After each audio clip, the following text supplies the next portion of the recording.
Dan sampai keempat kalinya barulah pintu ini kebuka dan ngelihat ternyata Rizka ini sudah terkapar di tempat tidur. Jadi kasurnya ini ada di bawah dan dia ini sudah terkapar dan dari mulutnya itu keluar seperti busa.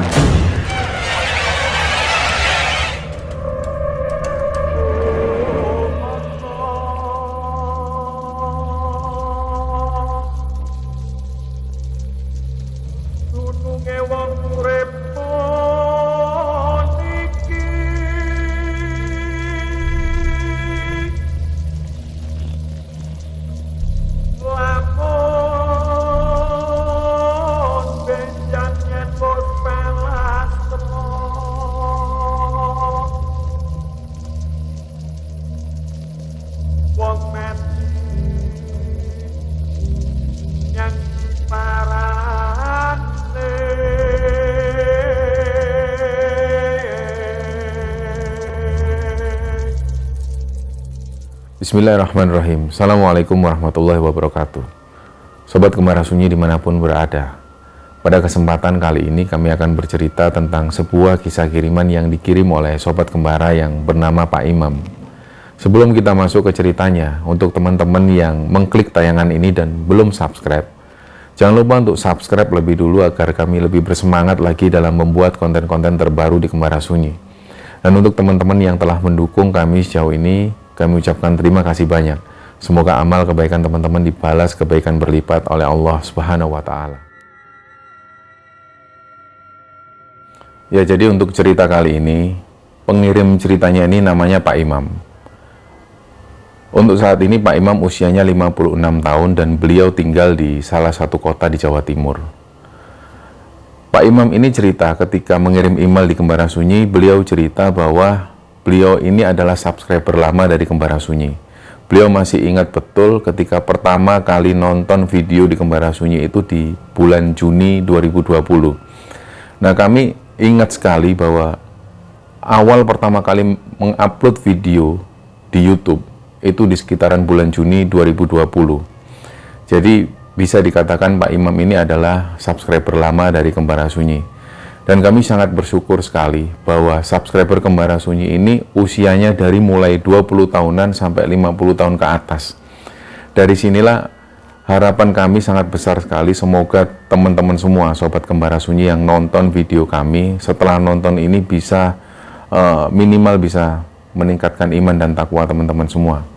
Jadi ketika kami menceritakan tentang banyaknya sisi-sisi negatif dari dunia hitam dan lain sebagainya, itu malah tidak dijadikan sebagai acuan untuk teman-teman malah berbuat seperti itu, tapi untuk menjadikan pengingat kita bahwa hal-hal seperti itu masih ada dan masih dilakukan oleh orang-orang di zaman yang serba modern seperti ini. Dan jangan sampai kita malah mengikuti jalan seperti mereka. Nah, jadi Pak Imam cerita, beliau ini kan tinggal di salah satu kota di Jawa Timur. Nah, kebetulan tempat tinggalnya ini dekat dengan satu kampus ternama di sana. Nah, di satu gang itu dari mulai ujung sampai ujung, rata-rata tetangga-tetangga Pak Imam ini memanfaatkan rumahnya untuk kos-kosan. Jadi dari total sekitar 25 rumah di gang itu, hanya sekitar 4 rumah yang nggak digunakan sebagai kos-kosan, termasuk rumahnya Pak Imam. Nah, sebenarnya Pak Imam sendiri pingin menjadikan rumahnya ini sebagai kos-kosan. Tapi di sisi lain Pak Imam terkendala dengan faktor ekonomi, dan pada waktu itu adiknya Pak Imam ini yang kerja di luar negeri mendengar keinginan dari Pak Imam. Dan akhirnya beberapa tahun kemudian adiknya ini pun minjamkan uang supaya Pak Imam bisa bangun rumahnya. Nah, setelah menerima bantuan dari adiknya itu, uang ini pun dimanfaatkan untuk membangun rumah. Jadi rumah Pak Imam ini dibangun jadi 2 lantai. Di lantai 2 inilah yang dimanfaatkan sebagai kamar kos-kosan. Nah, awalnya ada harapan dari Pak Imam supaya di lantai 2 itu bisa dibuat 8 kamar. Tapi ternyata kenyataannya hanya bisa dipakai sekitar 6 kamar. Nah, karena rata-rata dari ujung gang sampai ujung gang yang lain ini rata-rata kos-kosan untuk putri atau mahasiswi. Jadi Pak Imam mengikuti alur itu. Pak Imam pun menggunakan lantai 2 ini sebagai kos-kosan mahasiswi. Nah, setelah kos-kosan ini jadi, mulailah Pak Imam menyebarkan info. Beliau datang ke kampus, bikin satu selebaran, dan menyebarkan pamflet itu. Sekitar 2 minggu kemudian, ternyata banyak sekali mahasiswi-mahasiswi yang datang dan ngekos di sana. Jadi nggak sampai 1 bulan, 6 kamar di lantai 2 itu penuh terisi oleh mahasiswi. Nah, akhirnya usaha kos-kosan Pak Imam ini pun berjalan. 1 tahun, 2 tahun, nggak mengalami satu kendala apapun. Menginjak tahun kelima, Pak Imam ini bisa membayar hutang-hutangnya ke adiknya itu. Nah, di sekitaran tahun 2015 itu ada satu cerita. Jadi Pak Imam ini tinggal di lantai 1 dan lantai 2 difungsikan untuk kos-kosan. Ada tangga di luar yang langsung menuju ke lantai 2. Tapi sebenarnya di dalam rumah Pak Imam sendiri ada satu tangga juga yang menuju ke lantai 2, dan di atas ini ada satu kamar mandi diperuntukkan untuk mahasiswi yang ngekos di sana. Nah, waktu itu sore hari ada satu cewek usianya sekitar 20 tahunan. Dia ini datang bawa tas kecil. Dia bilang ke Pak Imam kalau mau cari kamar kos. Nah, Pak Imam pun bilang, karena ada 3 kamar kosong waktu itu, Pak Imam bilang, ya sudah Mbak, naik aja, dilihat-lihat dulu kamarnya. Diantar oleh Pak Imam naik ke atas, dan ada satu kamar di pojok sendiri itu yang kosong. 2 diantaranya posisinya ada di tengah. Tapi si cewek ini memilih kamar yang di pojok. Waktu itu Pak Imam tanya, kuliahnya di mana Mbak? Oh, kuliah di sini Pak. Berarti memang kuliah di kampus yang besar itu. Ditanyalah oleh Pak Imam, namanya siapa? Nama saya Rizka. Oh iya Mbak Rizka, bisa minta kartu identitasnya, karena nanti ini akan saya laporkan ke Pak RT yang ada di sini. Oh iya Pak, mohon maaf, semua barang-barang saya ini masih ada di kos-kosan yang lama. Mungkin besok sore saya bisa ambil barang-barang saya, dan kartu identitas saya itu juga ada di kos-kosan lama. Jadi mungkin besok baru bisa saya serahkan ke Bapak. Oh ya sudah Mbak. Jadi tanpa pikir panjang, Pak Imam pun bilang seperti itu, dan akhirnya si Rizka ini tadi, cewek yang ngekos ini tadi, bayar uang kos selama 1 bulan. Pak Imam pun turun seperti biasa. Dia bilang ke istrinya namanya Bu Yuni, dia bilang kalau ada yang ngekos namanya Rizka, dia kos di kamar yang paling pojok. Nah, malam itu pun berlalu, dan keesokan harinya, pagi-pagi sekitar jam 7:30 pagi, ada 2 cewek yang naik motor. Dia berhenti persis di depan rumah Pak Imam. Nah, yang satu cewek ini masih duduk di atas sepeda motor. Yang satu turun dari sepeda motor dan kayak ngelihat ke arah rumah Pak Imam sambil mainin HP. Karena Pak Imam ini curiga, Pak Imam pun keluar tanya, mau cari siapa Mbak? Lah si cewek ini bilang, oh mau cari Rizka. Dia ngekos di sini Pak, barusan kemarin. Oh Mbak Rizka yang kemarin, iya. Ditelepon dulu aja Mbak. Mungkin nanti kalau sudah ditelepon Mbak Rizkanya turun. Iya Pak, ini sudah kami telepon tapi nggak diangkat. Oh ini temannya apa toh? Kami ini teman kuliah Pak. Oh ya sudah, masuk aja, motornya dimasukin. Masuk lewat tangga ini, kamarnya di paling pojok Mbak. Diketuk aja. Nah Pak Imam pun mengizinkan mereka masuk. Akhirnya setelah 2 cewek ini masukkan motornya, 2 cewek ini pun naik ke atas, dan Pak Imam kembali masuk ke rumah. Nah, waktu itu Pak Imam ini lagi beresin pekerjaan rumah di bawah, dan sekitar 10 menit kemudian Pak Imam ini perasaannya nggak enak. Dia pun naik ke atas, ternyata dilihat 2 orang cewek tadi ini masih berdiri di depan kamar Rizka. Nah, Pak Imam pun tanya, loh Mbak, kok belum masuk? Apa belum bangun Mbak Rizkanya? Iya Pak, belum bangun, sudah saya ketuk-ketuk. Coba sambil dipanggil-panggil namanya. Sudah Pak. Nah, Pak Imam pun akhirnya menghampiri. Pak Imam ini coba ngetuk juga. Jadi, tok. Mbak Rizka, ini ada temannya Mbak. Diketuk terus, Mbak Rizka. Nah, dari situ Pak Imam ini mulai curiga. Ini kok diketuk dari tadi, teman-temannya manggil kok juga belum ada balasan. Sedangkan di dalam itu terlihat kalau lampu kamar ini masih nyala.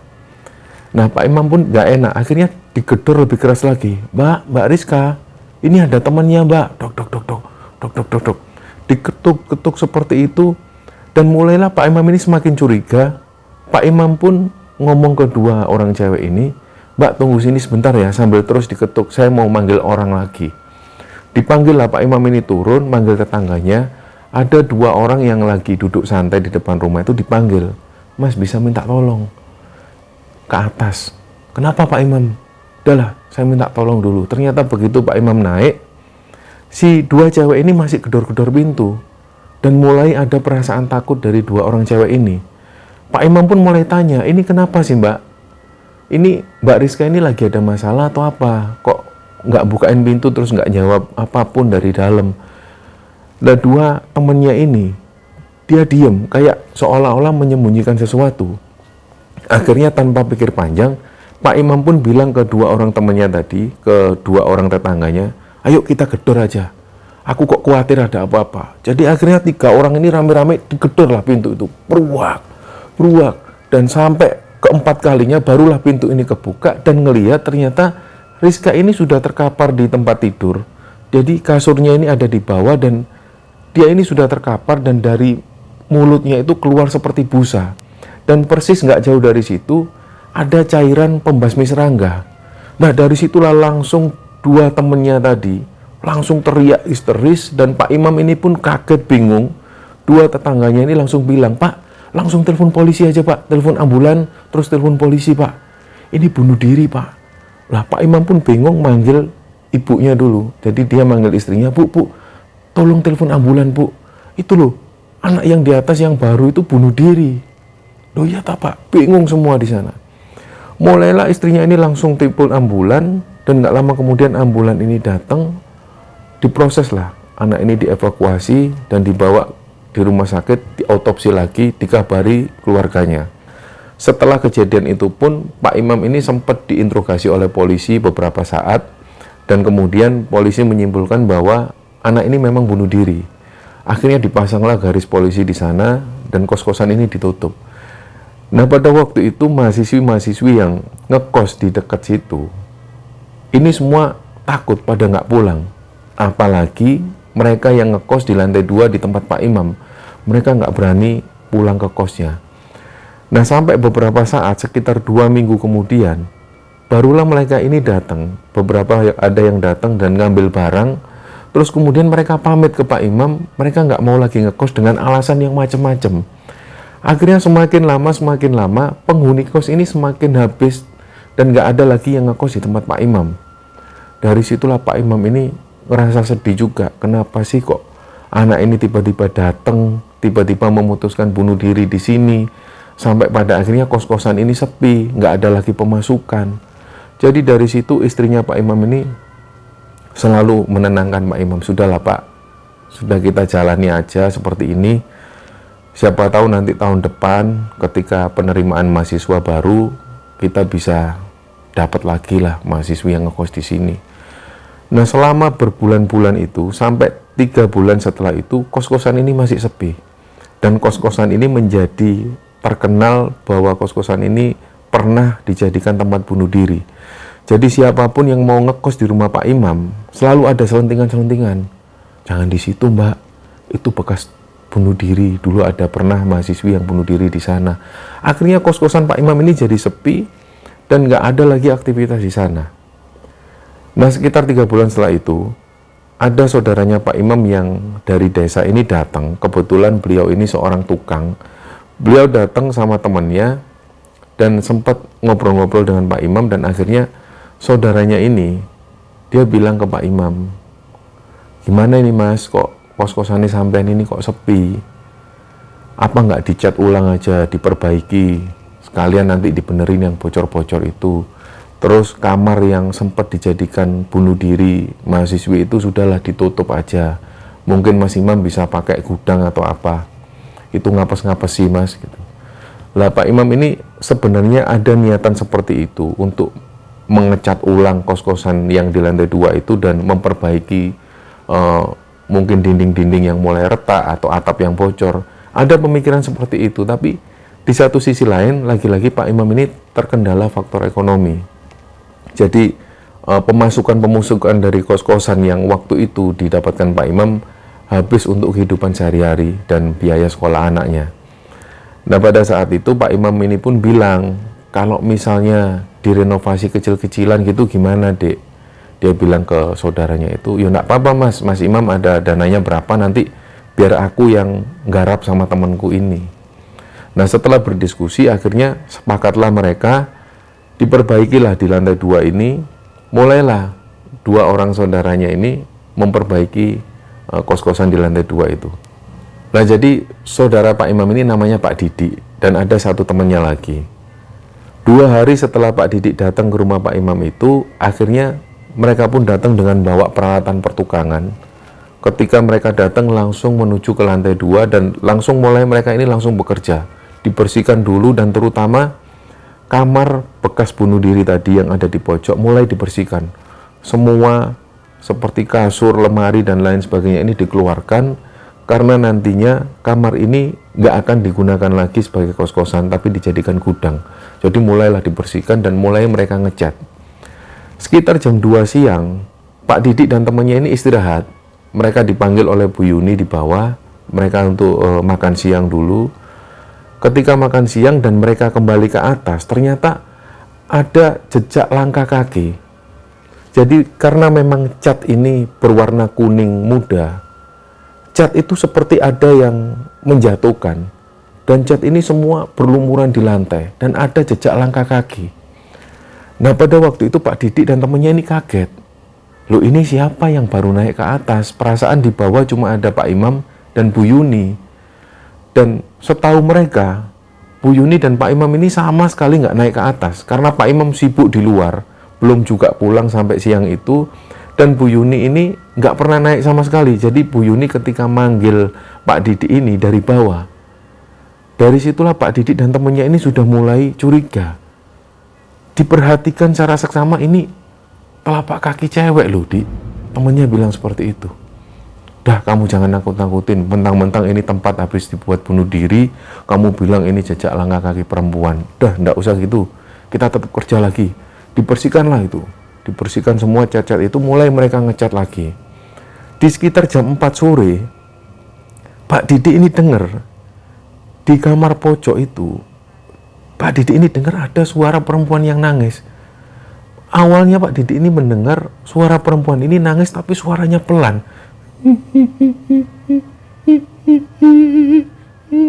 Nah, karena Pak Didik ini juga curiga, Pak Didik pun keluar dari kamar dan manggil temennya. Kebetulan temennya lagi ngecat di kamar yang lain, dipanggil lah temennya.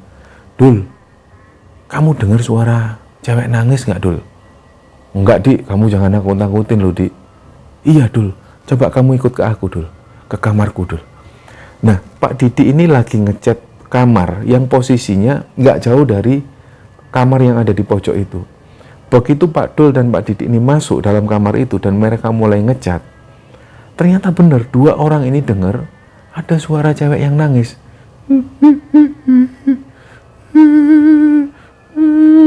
Semakin keras. Lah, 2 orang ini, Pak Didik dan temannya, saling ngelihat satu sama lain. Setelah saling memandang itu, suara perempuan ini jadi semakin kenceng nangisnya. Nah, otomatis kuas ini dilempar oleh Pak Didik dan temannya, mereka pun turun. Ketika di bawah, Bu Yuni ini langsung tanya, "Loh, kenapa Pak Didik?" "Walah, Mbak, ada yang nangis di atas, Mbak." "Mosok, Pak?" "Iya, Mbak. Ini loh, Pak Dul ini juga denger." "Loh, temen tak, Pak? Beneran tak, Pak?" "Iya, Mbak, ngapain aku bohong, Mbak? Udah, Mbak, tak tunggu di sini dulu, Mbak." "Ya udah, Pak, kalau gitu dilanjut besok aja. Ini lagian Pak Imam juga belum datang. Udah besok aja Pak Didik pulang dulu sama Pak Dul." "Ya udah, Mbak, tak pamit dulu ya, Mbak. Itu barang-barangku masih di atas belum tak beresin. Mohon maaf loh." "Ya enggak apa-apa, Pak, pulang dulu aja." Nah, Pak Didik dan Pak Dul ini pun pulang. Sekitar jam 6 sore setelah maghrib itu Pak Imam ini pulang. Akhirnya Bu Yuni ini cerita ke Pak Imam, "Pak, tadi itu loh Pak Didik itu katanya pas ngechat, dengar ada suara anak nangis di kamar pojok itu. Walah Bu, yang bener, jangan ngomong kayak gitu. Lah Pak Imam ini sempat bilang ke Bu Yuni, kalau memang nanti ada suara kayak gitu beneran Bu, aku yang naik, biar aku yang tidur di atas. Lah Bu Yuni sempat ngingetkan ke Pak Imam, udah Pak, nggak usah gitu, nggak usah nantang. Ngapain sih kok pakai tidur di atas? Nggak apa-apa Bu. Lah aku nggak terima. Kos-kosan ini loh sepi gara-gara anak itu bunuh diri. Ngapas-ngapas sih ya. Kalau memang nanti denger lagi ada suara kayak gitu, biar aku tidur di sana. Nah ternyata bener. Jam 9 malam, Pak Imam dan Bu Yuni ini sudah tidur. Sekitar jam setengah 11 malam, mereka ini dengar kayak ada yang lari. Dak, dak, dak, dak, dak, dak, dak. Nah, gak lama kemudian, ada suara lagi. Dak, dak, dak, dak, dak, dak, dak. Jadi, kayak ada orang yang lari di atas. Pak Imam pun langsung kaget. Pak Imam ini duduk, ngelihat ke arah Bu Yuni. Yo kan Pak, kayak ada yang lari ya Pak. Iya Bu. Wis, aku tak ke atas saya. Nggak usah lah Pak, wis sini aja, nggak usah. Wis tahu Bu, kamu di sini, aku yang naik. Udah, kalau memang sih ganggu, biar aku tidur di atas. Pak Imam ini kayak marah, karena Pak Imam itu nggak terima, gara-gara si anak bunuh diri ini, kos-kosan jadi sepi. Nah sekarang, kok berani-beraninya dia ini ganggu. Pak Imam itu sebenarnya tujuannya pengen ngomong. Akhirnya Pak Imam ini bawa bantal guling dan bawa satu tikar, dibawalah ke atas. Begitu Pak Imam sampai di atas, dilihat karena kamar ini berjajar, ada 3 kamar dan di samping kanan ada 3 kamar dan di tengah ini ada semacam selasar. Di sanalah Pak Imam ini ngelihat ada jejak langkah kaki yang tadi siang dilihat oleh Pak Didik. Dilihat karena Pak Imam ini nggak tahu ini jejak langkah kaki siapa. Nah, mulailah langsung Pak Imam menuju ke kamar pojok. Dibukalah pintu itu, langsung masuk ke kamar. Pertama kali Pak Imam buka kamar itu, suasana itu lembab dan mulai tercium bau-bau anyir. Bau anyir darah itu sangat tercium sekali. Padahal setelah si anak ini bunuh diri, nggak ada satupun bekas darah karena dia bunuh diri dengan cara minum racun. Jadi pada waktu Pak Imam ini mencium bau anyir darah, Pak Imam ini juga mulai merasa agak merinding. Tapi karena Pak Imam sudah niat pengen tidur di kamar itu, Pak Imam ini pun tetap tidur di sana. Tikar ini pun digelar, Pak Imam mulai tidur di situ. Nah, sebelum Pak Imam ini memejamkan mata, mulai Pak Imam ini dengar ada suara cewek nangis. Persis di pojok ruangan itu, suara cewek ini nangis dan seolah-olah Pak Imam ini yakin kalau ada yang memperhatikan dia. Nah, begitu Pak Imam buka mata sedikit, ternyata benar Pak Imam itu ngelihat ada cewek yang nangis di pojokan dan memandangi wajah Pak Imam. Karena lampu ini nggak seberapa terang, hanya bersumber dari lampu yang dari luar. Pak Imam ini ngelihat cewek ini duduk sendirian di pojok dan sambil nangis. Pak Imam ini yakin kalau cewek ini memandangi ke arah Pak Imam. Langsunglah Pak Imam ini duduk tanpa melihat si wajah cewek ini. Dan Pak Imam langsung bilang, kamu itu loh mbak, sudah mati di sini. Sekarang kamu itu gangguin saya sama keluarga. Maumu itu apa? Jadi Pak Imam ini sempat ngomong seperti itu. Dan cewek ini nggak ngomong apa-apa, dia diem. Tapi Pak Imam ini ngelihat seperti bayangan cewek yang duduk di pojok. Pak Imam terus bilang seperti itu.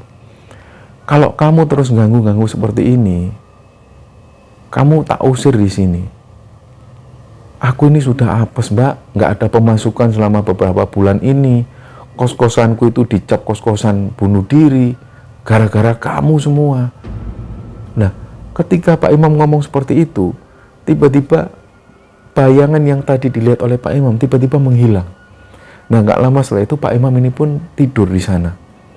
Begitu Pak Imam tidur, sekitar beberapa jam kemudian, Pak Imam nggak tahu itu jam berapa, beliau ini kaget, terbangun karena ada suara benda jatuh dari luar. Duak. Begitu Pak Imam bangun, dilihat di luar ternyata kaleng-kaleng cat yang ada di atas meja itu jatuh semua. Dan berserakan sampai mengotori lantai. Dari situ Pak Imam ini mulai nyalakan lampu. Dan sekali lagi Pak Imam ini teriak-teriak, mbak, kamu jangan ganggu di sini ya. Kamu ngapas-ngapasi aku, ngapas-ngapasi rumahku. Jangan ganggu lagi.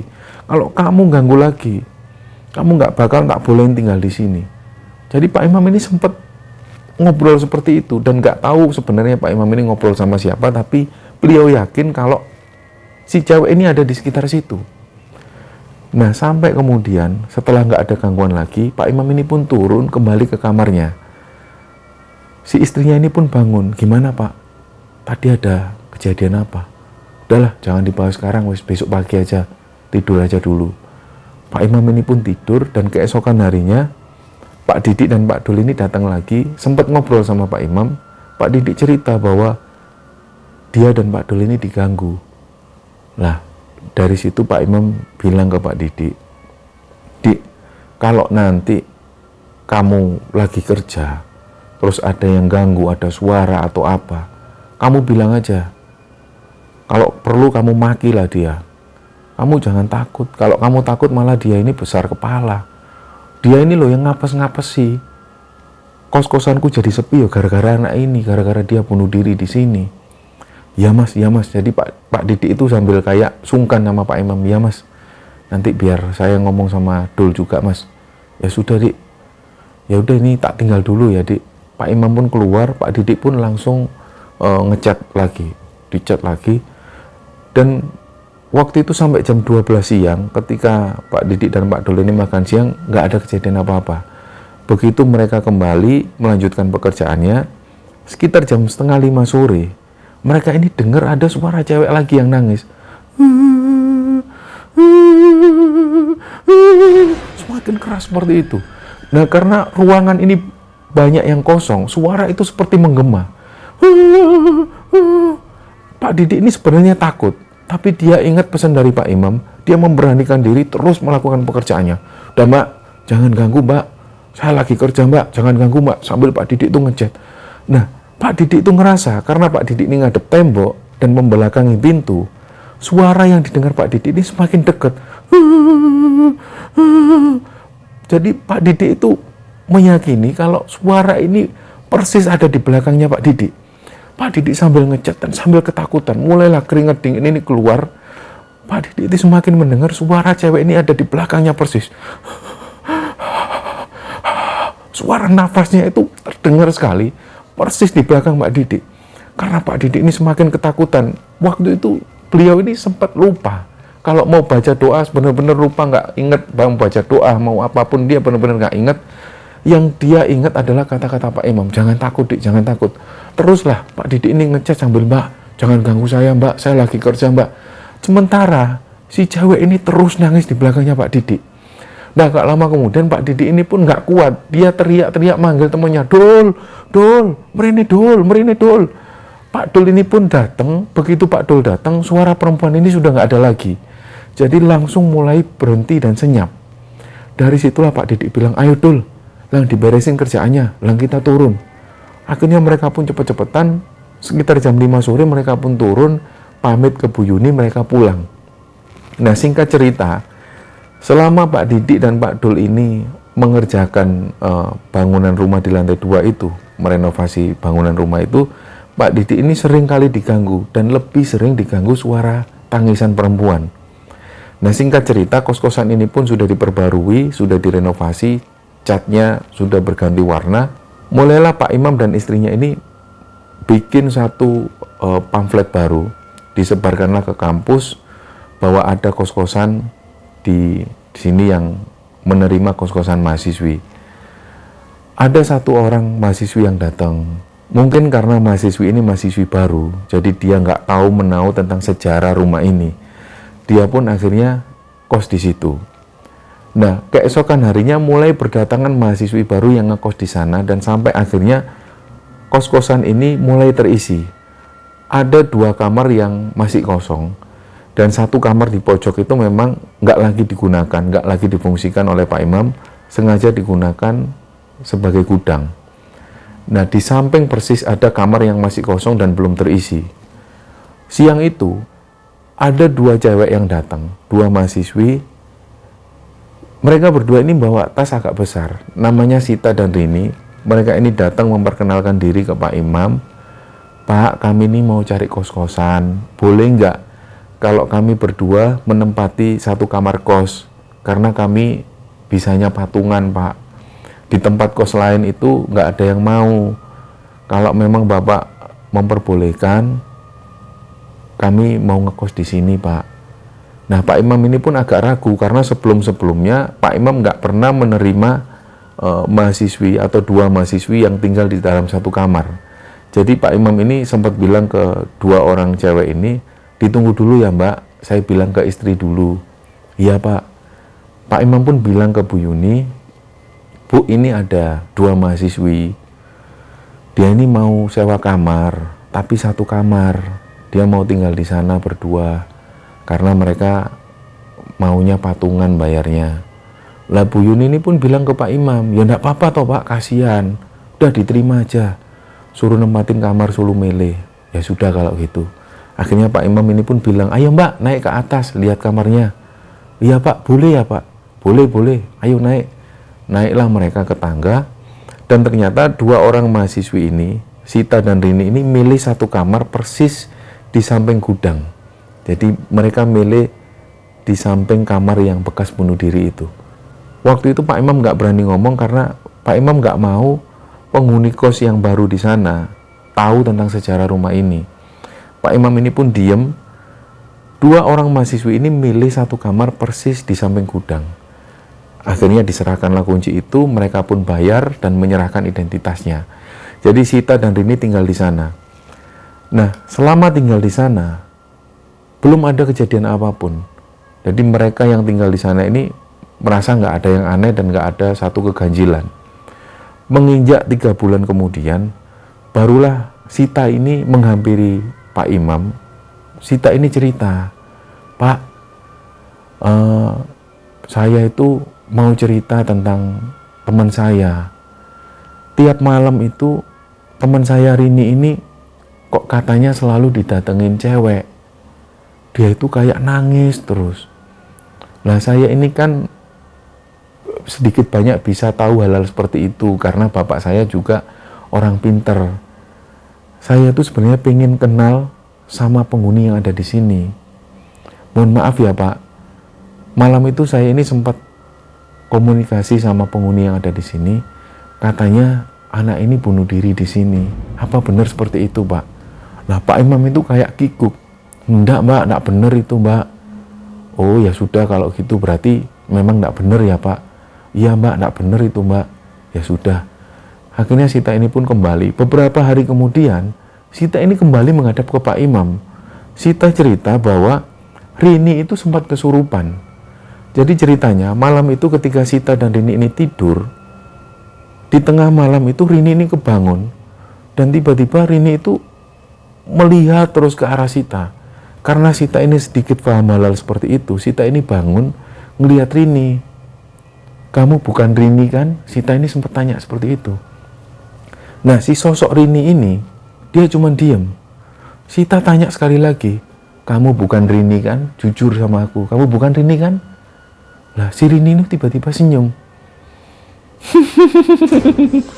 Senyum seperti itu. Dari situlah Sita ini tahu, wah Rini ini kesurupan. Kamu siapa? Kamu kenapa masuk ke temanku? Kamu yang pernah bunuh diri di sini itu kan? Sita ini langsung ngomong seperti itu. Dan gak lama kemudian Rini ini tiba-tiba nangis. Dah kamu gak usah nangis. Aku cuman minta kamu jangan ganggu kita yang ada di sini. Kamu jangan ganggu temanku. Udah kamu keluar. Nah akhirnya dia ini nangis lagi. Sita ini tahu betul Rini itu nggak mungkin melakukan hal-hal semacam ini. Karena Sita tahu betul Rini seperti apa. Jadi ketika melihat Rini seperti itu, Sita ini sudah nggak yakin kalau itu Rini. Dan ketika si sosok ini nangis, Sita ini pun mempersilahkan sosok ini untuk pergi. Sudah kamu pergi. Kamu nggak usah ganggu temanku lagi. Dan nggak usah ganggu penghuni kos yang ada di sini. Kamu pergi, aku nggak akan ganggu kamu. Nggak lama kemudian setelah Sita ngomong seperti itu, tubuhnya Rini ini pun lemas. Dan Rini pun dibangunin oleh Sita. Rini bangun. Aku kok pusing ya Sit? Rini bilang seperti itu. Karena dia nggak tahu kalau dia baru saja kesurupan. Nah cerita itulah yang diceritakan ke Pak Imam. Pak Imam ini agak nggak percaya, tapi juga agak khawatir. Duh jangan-jangan masih ada di sana. Mulailah cerita Pak Imam, Mbak, saya minta tolong ya Mbak. Minta tolong karena Mbak Sita ini tahu hal-hal seperti itu. Saya minta tolong ketika saya cerita, jangan cerita ke penghuni kos yang lain. Karena kos-kosan saya ini sempat sepi lama Mbak. Saya nggak ada pemasukan sama sekali. Sita pun bilang ke Pak Imam, ya enggak apa-apa Pak. Saya sudah tahu kok Pak. Mbak Sita sudah tahu ya? Iya Mbak. Saya jujur Mbak, memang dulu pernah ada yang bunuh diri di sini Mbak. Itu loh Mbak, persis kamarnya di samping kamarnya Mbak Sita sama Mbak Rini. Yang sekarang jadi gudang itu loh Mbak. Oh iya Pak. Nah kalau gini saya lega Pak, Sita ngomong seperti itu. Loh kenapa kok Mbak Sita lega? Iya Pak, karena paling enggak ketika nanti dia ini datang, saya itu bisa komunikasi sama dia. Saya bisa bilang kalau dia ini nggak tak perbolehkan ganggu lagi. Nah akhirnya setelah perbincangan itu, beberapa hari kemudian, malam itu Sita ini didatengin lagi. Jadi ada yang ngintip dari balik jendela. Karena di kamar tersebut ada satu pintu dan satu jendela. Waktu itu Sita ini bisa melihat dari celah-celah jendela itu ada yang ngintip perempuan. Sita pun dengan santai dia buka pintu, ternyata dilihat nggak ada siapa-siapa. Dan waktu itu dilihat ada yang keluar dari pintu menuju ke depan balkon. Sita pun menghampiri di sana dan begitu membuka pintu balkon, ternyata nggak ada siapa-siapa. Dari situ Sita ini sempat bilang, Mbak, kamu jangan ganggu lagi ya. Kasihan yang ada di sini ini niatnya kuliah dan ngekos, nggak ganggu kamu. Kalau kamu ganggu di sini, mereka nanti nggak kerasan, kasihan Pak Imam. Pak Imam itu bilang ke saya, kalau Pak Imam ini kos-kosannya sempat sepi karena mbaknya pernah bunuh diri di sini. Nah setelah Sita ngomong seperti itu, tiba-tiba Sita ini dengar ada suara perempuan nangis dari dalam gudang. Sita pun kembali masuk dan didengarkan. Jadi Sita pun memberanikan diri, didengar dari arah pintu gudang itu ada suara perempuan yang nangis. Dan nangisnya itu seperti nangis yang menyesal sekali. Terus seperti itu. Dan gak lama kemudian Sita ini sempat bilang sekali lagi, sudah Mbak, kamu gak usah menyesali perbuatanmu. Sudahlah, kamu gak usah nangis. Kamu gak usah ganggu lagi. Kamu sudah gak boleh ada di sini. Sita sempat bilang seperti itu dan akhirnya Sita masuk kamar. Nah beberapa hari setelah itu mereka ini gak diganggu lagi. Dan Sita ini sempat ditanya oleh Pak Imam. Waktu itu Sita ini mau berangkat kuliah, Pak Imam sempat tanya, Mbak Sita, dipanggil lah oleh Pak Imam. Mbak Sita ini pun menghampiri Pak Imam tanya, Mbak Sita, masih pernah didatengin nggak sosok perempuan itu? Alhamdulillah enggak Pak Imam, sudah enggak. Saya sudah bilang bahwa dia ini nggak tak bolehin ganggu lagi. Oh gitu ya Mbak, ya makasih ya Mbak Sita ya. Ya Pak. Akhirnya Sita ini pun berangkat kuliah, dan sore itu ketika istrinya Pak Imam ini lagi masak di dapur, karena di samping dapur itu ada tangga yang menuju ke lantai atas. Semua mahasiswi ini lagi menuju ke kampus dan gak ada satupun mahasiswi yang ada di atas. Waktu itu Bu Yuni ini, istrinya Pak Imam ini lagi goreng, dan Bu Yuni itu ngeliat seolah-olah ada yang memperhatikan dari tangga atas. Dan ketika Bu Yuni noleh, sosok ini tadi lari ke atas. Bu Yuni ini mulai curiga, tapi Bu Yuni tetap memberanikan diri. Dia tetap goreng dengan santai, dan gak lama kemudian Bu Yuni ini ngerasa kalau ada yang memperhatikan lagi. Dari atas tangga itu, kayak seolah-olah ada yang melongok seperti ini. Akhirnya Bu Yuni ngelihat ke atas, dan sosok ini seperti bayangan sekelebatan langsung naik ke atas lagi. Bu Yuni tetap santai, dia tetap goreng seperti biasa. Dan lama-kelamaan sosok ini ngeliat dan rambutnya itu seperti terurai di bawah. Dan waktu itulah Bu Yun ini sudah nggak tahan lagi, dia takut LPG ini dimatikan, kompor dimatikan, langsunglah Bu Yun ini lari ke depan, dia panggil Pak Imam, Pak, itu loh, dia datang lagi. Siapa Bu? Ya sopo maneh, siapa lagi? Yaitu yang tinggal di gudang itu. Ya tak Bu, wis tak naik ke atas aku. Udah nggak usah naik ke atas, nanti nunggu Mbak Sita aja, biar Mbak Sita yang ngomong. Ya sudahlah. Nah malam itu ketika Sita ini sudah pulang dari kuliah, Pak Imam cerita lagi, Mbak Sita, itu loh ibu diganggu lagi Mbak. Loh diganggu gimana Pak Imam? yaitu ibu lagi goreng, katanya diintip sosok cewek, rambutnya terurai gini mbak. Ibu itu kelihatan sampai takut, nggak jadi masak akhirnya. Oh gitu pak, ya sudah, nanti malam biar saya ngomong sama mbaknya. Ya sudah mbak. Akhirnya setelah malam itu, Sita ini ngobrol lagi dengan sosok yang dianggap Sita masih tinggal di gudang tersebut. Nah sampai berhari-hari kemudian, Sita ini bilang ke Pak Imam bahwa, Pak Imam, sudahlah Pak, biarin dia tinggal di sana. Toh juga ganggunya cuma seperti itu. Nah Pak Imam ini meyakini bahwa nggak mungkin, masa ada orang yang bunuh diri setelah itu arwahnya gentayangan. Ini nggak mungkin kayak gini. Pak Imam itu masih meyakini seperti itu. Jadi sampai hari ini, sampai cerita ini diturunkan, Pak Imam ini jadi terbiasa dengan gangguan-gangguan seperti itu di kos di lantai 2. Nah anehnya, semua penghuni kos seperti mahasiswi yang kos di sana ini nggak ada satupun yang terganggu, kecuali yang pernah dialami oleh Sita dan Rini di tahun itu. Setelah kejadian itu nggak ada lagi yang pernah diganggu. Dan sampai hari ini cerita ini diturunkan, Pak Imam ini merasa bahwa sosok perempuan ini masih tinggal di atas.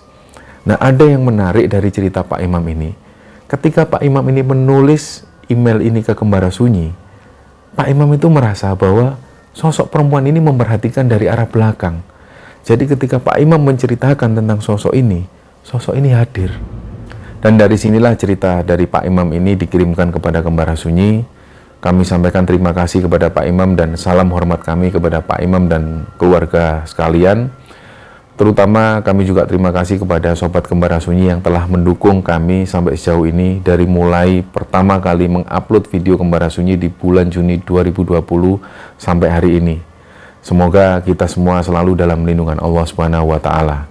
Mohon maaf kalau ada salah-salah kata. Wassalamualaikum warahmatullahi wabarakatuh.